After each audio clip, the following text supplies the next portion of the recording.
Item ಯಾವುದೇ ಇರಲಿ try ಮಾಡಿ ಆಚಿ ಚಿಕನ್ ಮಸಾಲಾ.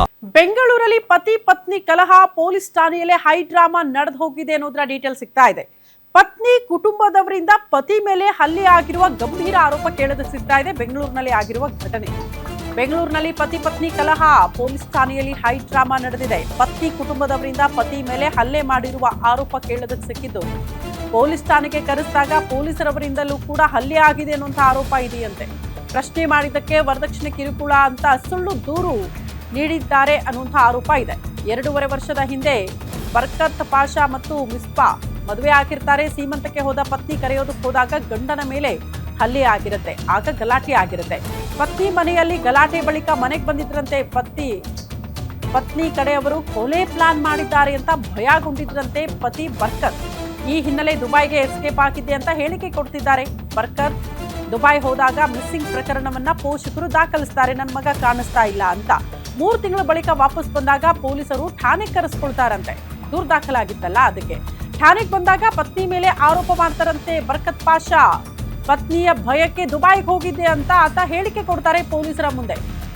ಮಾತುಕತೆ ಸಂದರ್ಭ ಪೊಲೀಸ್ ಠಾಣೆಯಲ್ಲೇ ಹೈ ಡ್ರಾಮಾ ನಡೆದು ಹೋಗಿದೆ. ಬೆಂಗಳೂರಿನ ಜೆ ನಗರದ ವ್ಯಾಪ್ತಿಯಲ್ಲಿ ಆಗಿರುವ ಗಲಾಟೆ ಇದು. ಈ ತರ ಆಗಿರೋದು ಆಗ್ತಾಚರು ನನ್ನ ಮಗನ ಮೇಲೆ ಮಾಡ್ತಾ ಇರೋದು 25 ಲಕ್ಷ ಇದು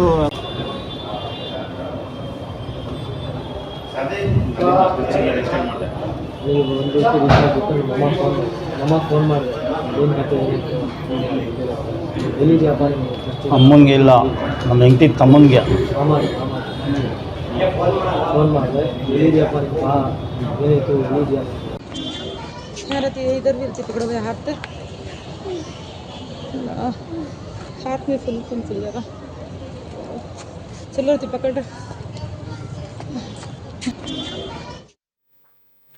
ಈ ಬಗ್ಗೆ ಮತ್ತಷ್ಟು ಡೀಟೇಲ್ಸ್ ಅನ್ನ ಕೊಡ್ತಾ ಹೋಗ್ತಾರೆ ಹಿರಿಯ ಪ್ರತಿನಿಧಿ ಅಜಯ್ ಕುಮಾರ್. ನೇರ ಸಂಪರ್ಕದಲ್ಲಿ ಜಾಯಿನ್ ಆಗ್ತಿದ್ದಾರೆ. ಅಜಯ್, ಯಾವಾಗ ದಾಖಲಾಗಿರೋದು ಪ್ರಕರಣ? ಈಗೇನ್ ಬೆಳವಣಿಗೆ ಆಯ್ತು? ಅಟ್ಲೀಸ್ಟ್ ಏನ್ ಅಂತ್ಯ ಕಾಣಿಸ್ತಾ ಇದೆ ಅಂತ ಇದರಲ್ಲಿ?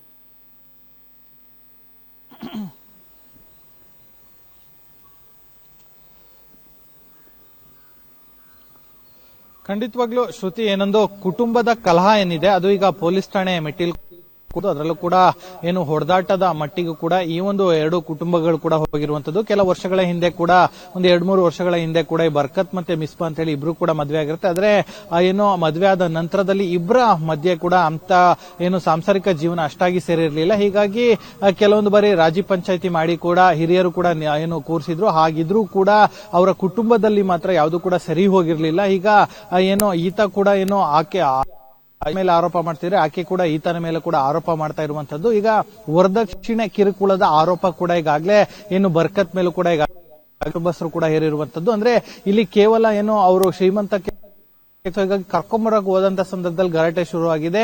ಹೀಗಾಗಿ ಕೂಡ ಒಂದು ಸಣ್ಣ ಪುಟ್ಟ ಗಲಾಟೆ ಆಗ್ತಾನೆ ಇದೆ. ಸೊ ಹೀಗಾಗಿ ಈಕೆಯ ಕಾಟ ತಾಡಿಯ ಬೈಗೂ ಕೂಡ ಹೋಗಿದೆ. ಅದ ಬಂದ ನಂತರದಲ್ಲಿ ಕೂಡ ನನ್ನ ಮೇಲೆ ಕಂಪ್ಲೇಂಟ್ ಕೊಟ್ಟಿದ್ರು.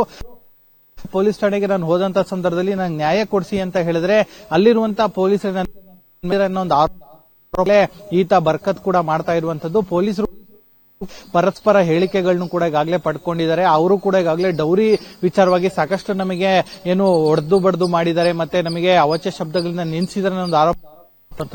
ಈತ ಬರ್ಕತ್ ಕುಟುಂಬ ಕೇವಲ ನಾವಿಲ್ಲಿ ಮಾತುಕತೆಗೆ ಹೋದ್ರು ಕೂಡ ಅವ್ರು ನಮಗೆ ಹೊಡೆದಿದ್ದಾರೆ, ಹಲ್ಲೆ ಮಾಡಿದ್ದಾರೆ, ಮತ್ತೆ ಅವಾಚ್ಯ ಶಬ್ದಗಳಿಂದ ನಿಲ್ಲಿಸಿದ್ದಾರೆ ಅಂತ ಅವರು ಕೂಡ ಈಗಾಗಲೇ ಕಂಪ್ಲೇಂಟ್ ಅನ್ನು ಕೂಡ ಈಗಾಗಲೇ ಕೊಟ್ಟಿರುವಂತದ್ದು. ಪೊಲೀಸರು ಕೂಡ ಈಗಾಗಲೇ ದೂರು ಪ್ರತಿ ದೂರನ್ನು ಕೂಡ ತಗೊಂಡಿದ್ದಾರೆ. ಈಗ ಸದ್ಯಕ್ಕೆ ಯಾವುದೇ ರೀತಿಯಂತ ಎಫ್ಐಆರ್ ದಾಖಲಾಗಿಲ್ಲ. ಆದ್ರೆ ಕುಟುಂಬದ ವಿಚಾರಗಳಿದೆ. ಈಗಾಗಲೇ ಆ ಬೀದಿಯ ರಂಪಾಟ ಆಗಿರುವಂತದ್ದು. ಈಗಾಗಲೇ ಹಲ್ಲೆಗೊಳಗಾಗಿರುವ ಕುಟುಂಬಸ್ಥರೇನಿದ್ರೆ ಅವರು ಕೂಡ ಈಗಾಗಲೇ ಆಸ್ಪತ್ರೆ ಚಿಕಿತ್ಸೆಯನ್ನು ಪಡೆಯುತ್ತಿದ್ದಾರೆ ಅನ್ನೋ ಮಾಹಿತಿ ಕೂಡ ಶ್ರುತಿ.